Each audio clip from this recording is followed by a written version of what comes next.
દ્વારકાના વિશ્વ પ્રખ્યાત સુદર્શન સેતુ પરથી જોખમી દ્રશ્યો સામે આવ્યા છે। ઓખાબેટ દ્વારકાને જોડતા સુદર્શન બ્રિજ પર લોકો ગરબે ઝૂમતા જોવા મળ્યા। સુદર્શન બ્રિજ પર આ જોખમી દ્રશ્યોનો વિડીયો સોશિયલ મીડિયામાં વાયરલ થયો છે।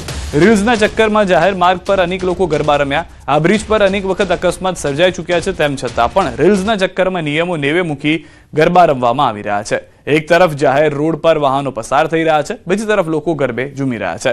तंत्र द्वारा अनेक वखत अपील करवा छतां पण नियमोनुं उल्लंघन थई रह्युं छे। पोताने अने वाहन चालकोने जीवना जोखममां मूकवामां आवे छे। तो चालू रोड पर गरबा रमता जोवा मळी रही छे महिलाओं। વધુ માહિતી ન્યૂઝ 18 સંવાદદાતા મુકુંદ પાસેથી મેળવીશું। મુકુંદ, સમગ્ર ઘટના શું ઘટી હતી? પોલીસે હાલમાં શું તપાસ હાથ ધરી છે? જી સિદ્ધાર્થ, વાત કરવામાં આવે તો દેવભૂમિ દ્વારકા જિલ્લામાં આવેલ જે પ્રખ્યાત સુદર્શન સેતુ છે, આ સુદર્શન સેતુ પર કેટલાક લોકો છે તે ગરબે રમતા નજરે પડ્યા હતા। ત્યારે જે ટ્રાફિકથી ધમધમતો સુદર્શન સેતુ છે, આ રસ્તા પરથી અનેક વાહનો પણ પસાર થતા હોય છે।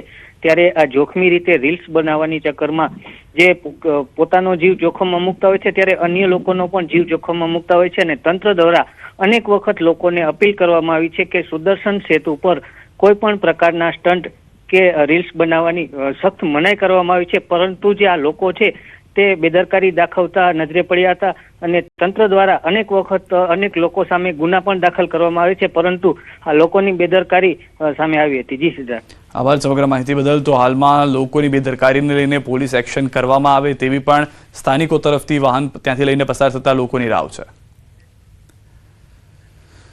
ભાવનગરના બગદાણા કોળી યુવક પર માર મારવાનો મામલો આજરોજ જયરા જાહેર સહિત 4 આરોપીઓના જામીનને લઈને મહુવા કોર્ટમાં સુનાવણી। નવનીત બાલદિયાએ જામીન અરજી સામે કોર્ટમાં વાંધા અરજી રજૂ કરી। મહુવા કોર્ટમાં રજૂ કરશે વાંધા અરજી। અગાઉ 8 આરોપીઓ જેલ મુક્ત થયા છે, તેને લઈને હાઈકોર્ટમાં પિટિશન દાખલ કરવામાં આવશે તેવું પણ નવનીત બાલદિયાએ કીધું છે।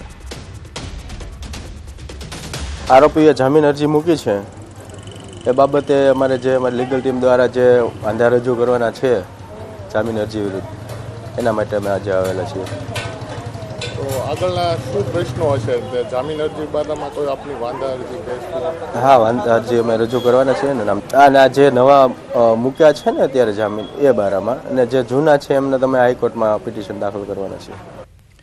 ડાયમંડ સિટી સુરતમાં કાયદાના રક્ષક પર જીવલેણ હુમલાની ચોંકાવનારી ઘટના જોવા મળી છે। નાના વરાછા ઢાળ પાસે ટ્રાફિક જામ હટાવવા થયેલા સુરત પોલીસ કમિશનરના પીએ અને હેડ કોન્સ્ટેબલ અક્ષય આહિર પર 3 શખ્સોએ હુમલો કર્યો હતો। હુમલામાં તેમના નાકમાં ફ્રેક્ચર થતા તેમને તાત્કાલિક હોસ્પિટલમાં દાખલ કરવામાં આવ્યા છે। હુમલાખોરોની કારમાંથી ભાજપનો ખેસ મળતા મામલો વધુ ગરમાયો છે।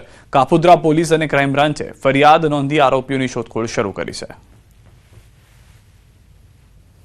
जो हेड कांस्टेबल है अक्षय कुमार छगन भाई आहिर, जो कि हेडक्वार्टर में अपना फर्ज बजाते हैं, ये रास्ते से जा रहे थे और वहाँ पे ट्रैफिक जाम लगा हुआ था। फर्ज को ध्यान में रखते हुए इन्होंने ट्रैफिक क्लियर कराने के लिए वहाँ पे ये उतरे और यहाँ पे जो ट्रैवल्स वाला है और एक गाड़ी वाले के साथ थोड़ी बहस हुई, क्योंकि ये अपना ड्यूटी पे थे और अपना फर्ज बजाने के लिए काम कर रहे थे।